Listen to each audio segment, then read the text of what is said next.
Vice President Kwesi Bekwin Emisa Arthur and Mrs. Matilda Emisa Arthur,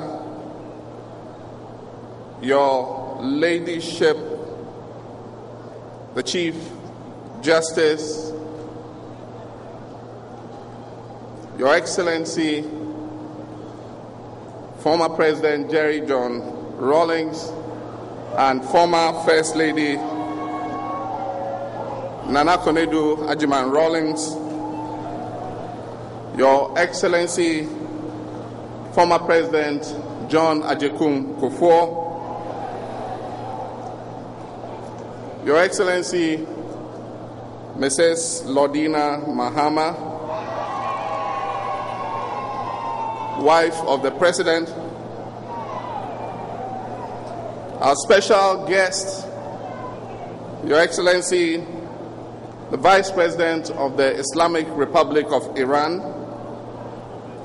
Your Excellencies, our special guest envoys from Algeria and Zimbabwe,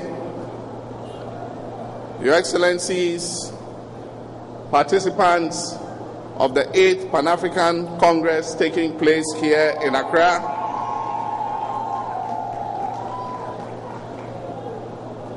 Dr. Chris Kirubi, former Honorary Consul of Ghana in Kenya, members of the Diplomatic Corps, our service chiefs and commanders, our gallant men and women in uniform, our future ladies, our future leaders, the school children, fellow Ghanaians. Let me begin by congratulating our security personnel and our school children for the smart and impressive turnout this morning. This morning's display is a manifestation of what we can do if we work together towards a common objective of national transformation. This year, we have reformatted the parade to reduce the pressure on our school children who in the past have had to stand on parade for a couple of hours in the scorching sun.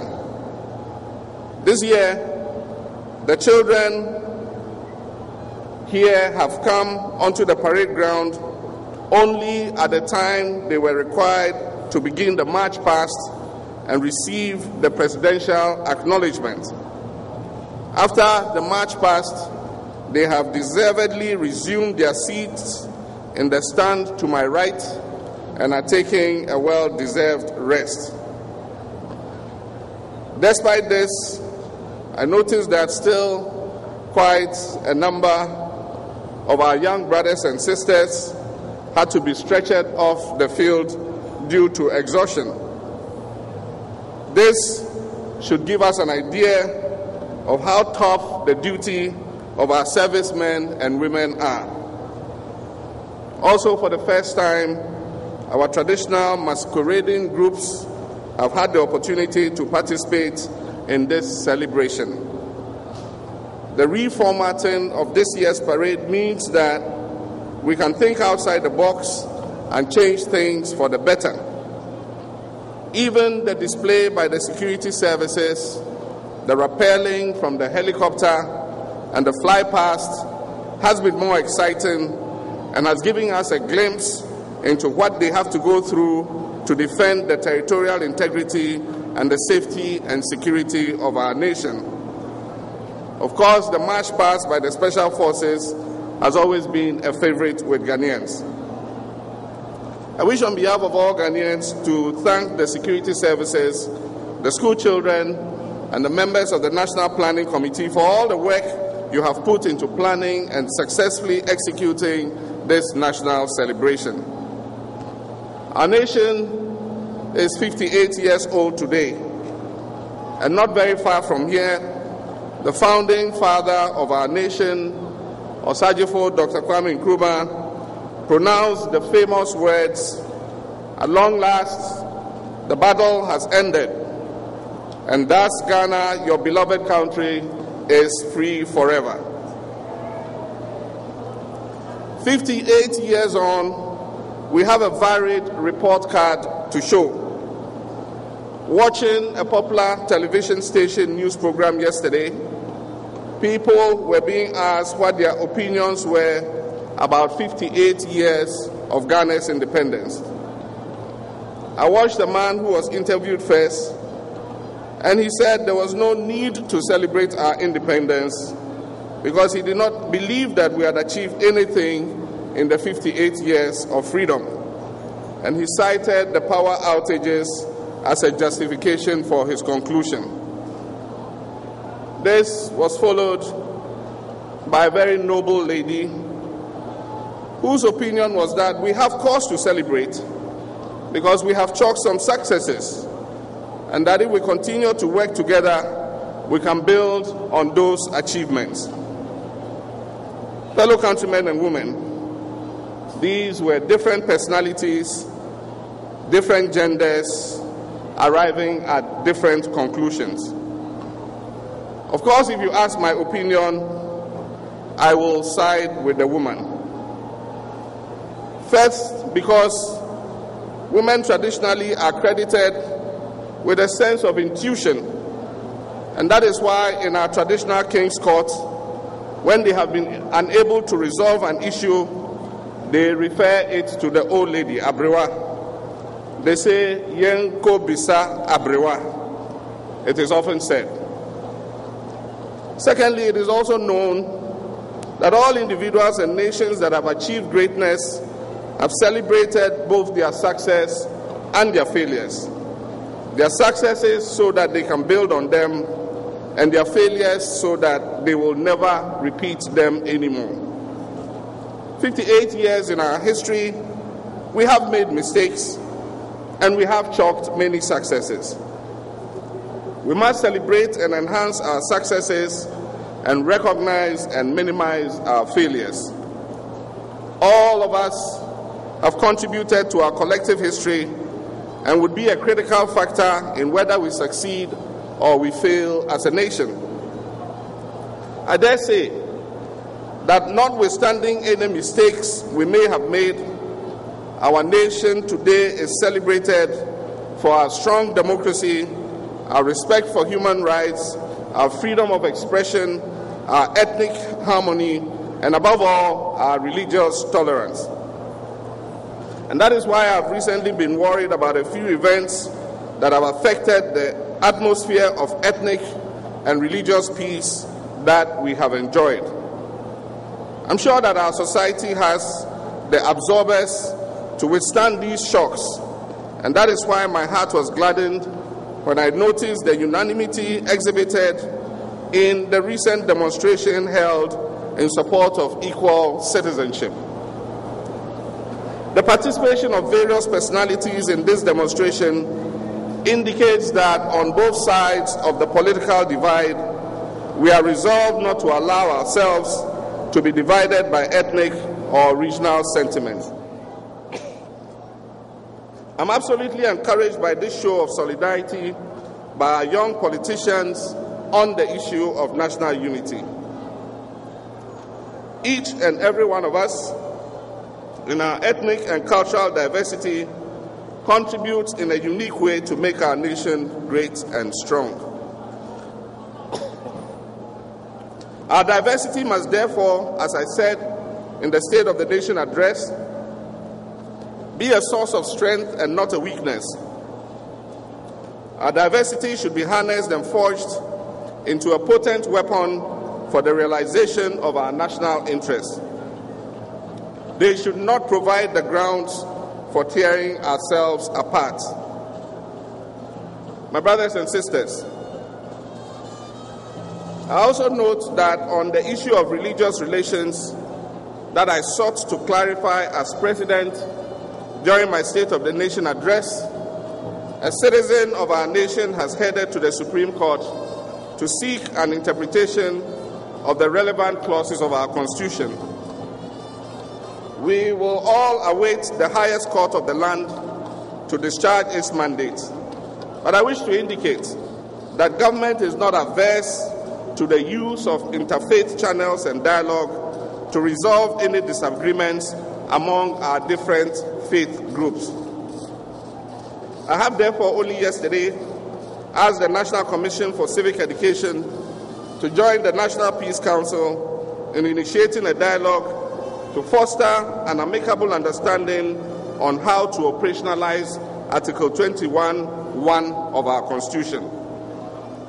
Ladies and gentlemen, this is without prejudice to any conclusion the Supreme Court of our land would arrive at in respect of the suit brought before it.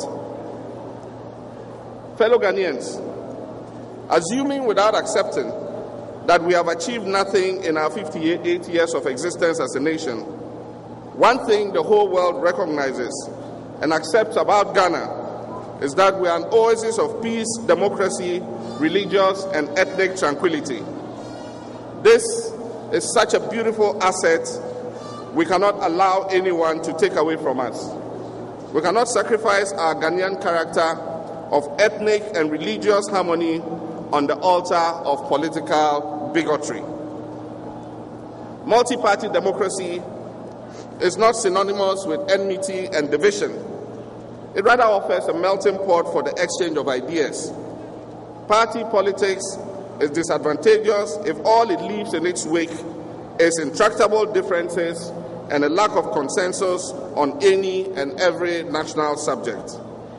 Belonging to different political organizations is no reason why we cannot work together to achieve solutions to our common challenges. I wish to declare emphatically that for me, no amount of political power is worth plunging this country into partisan, ethnic, or religious strife. I pledge to continue to do all in my power to promote an atmosphere of political rapprochement in order to diffuse any tensions that may threaten our national well-being, and I expect that all political leaders in this country will do the same. My fellow citizens, our world is changing and becoming increasingly unpredictable. Last year, we were all drenched by a sudden thunderstorm during this same independence celebration at this same venue, the Black Star Square. It was highly unusual to have a thunderstorm of that magnitude at this time of the year. And yet, because of the phenomena of climate change, this year we have already had 2 thunderstorms even earlier in the month of February. Happily, today our meteorological services have assured us that our celebration is not likely to be marred by a rainstorm. It is not only our climate that is changing, our demographics are changing, our politics is changing. We must therefore change our attitudes and our ways of doing things. I call for a rejuvenation of our national psyche from one that focuses on fleeting challenges and discounts successes chalked over the years to one that embraces greater and sustained efforts towards national transformation. Ladies and gentlemen, there is no substitute for hard work and discipline. Let us always consider it an honor to be chosen to work for our country. Let the message therefore go forth to all our youth that your success in academic pursuits and life in general is contingent on your willingness to embrace hard work and discipline. These are time-tested values that have seen many grow into men and women of valor and substance. Our youth are like healthy seeds, and all the investments that our parents and governments make in their education and upbringing are the water and the nurturing required for these seeds to germinate. After germination, you are expected to blossom into responsible men and women prepared to take over the affairs of this great land of ours long after we, your parents and grandparents, have departed this earth. Ghana's future depends on you, and I'm confident that the youth of Ghana will rise to this challenge. Ladies and gentlemen, the 50th anniversary that we mark today as a free an independent country has only been made possible and relevant because for centuries, others before us were willing to do whatever it took to free us from colonial bondage. That journey towards self-rule is characterized by epoch-making events from which we should draw inspiration for our own march towards socio-economic transformation. I was born in 1958, just a year after independence was attained.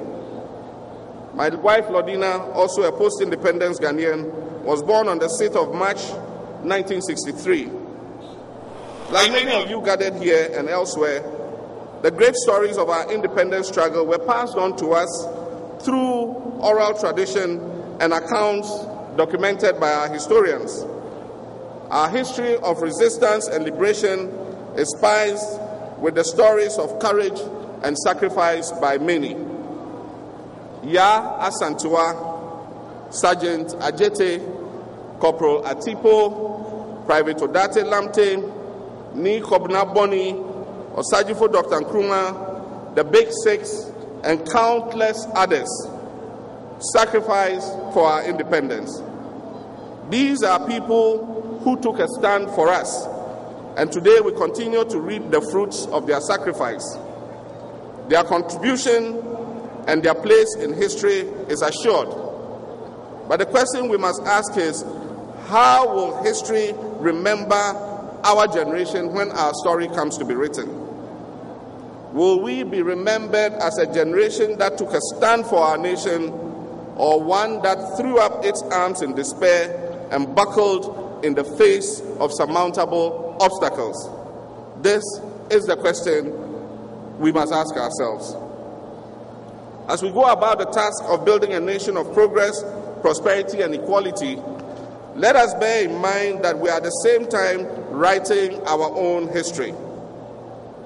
A history that posterity will either consider worthy of emulation or one that will be condemned for its lack of inspiration and spirit. Youth of Ghana, ladies and gentlemen, we've been offered a test to prove ourselves worthy of inheriting this great nation. It is a test that we dare not fail. Failing will amount to a grave injustice to the memory of all those whose sweat, blood, and toil helped construct the great nation that has been handed down to us. Even as we acknowledge that more challenges remain to be resolved, there are no reasons for us to slide into purposeless lamentation and self-pity. Rather, they must offer a pivot around which we galvanize ourselves into action. The time has come for us to make a collective push to quicken the pace of our march towards socio-economic transformation. To do this, we need to shed the garb of the division. We must don the gear of unity. We must respect and love. We must achieve respect and love for one another. We must pick up the tools of hard work, and we must plow the fields of challenge in order to sow and nurture the seeds that will enable us collectively reap the fruits of sustainable development.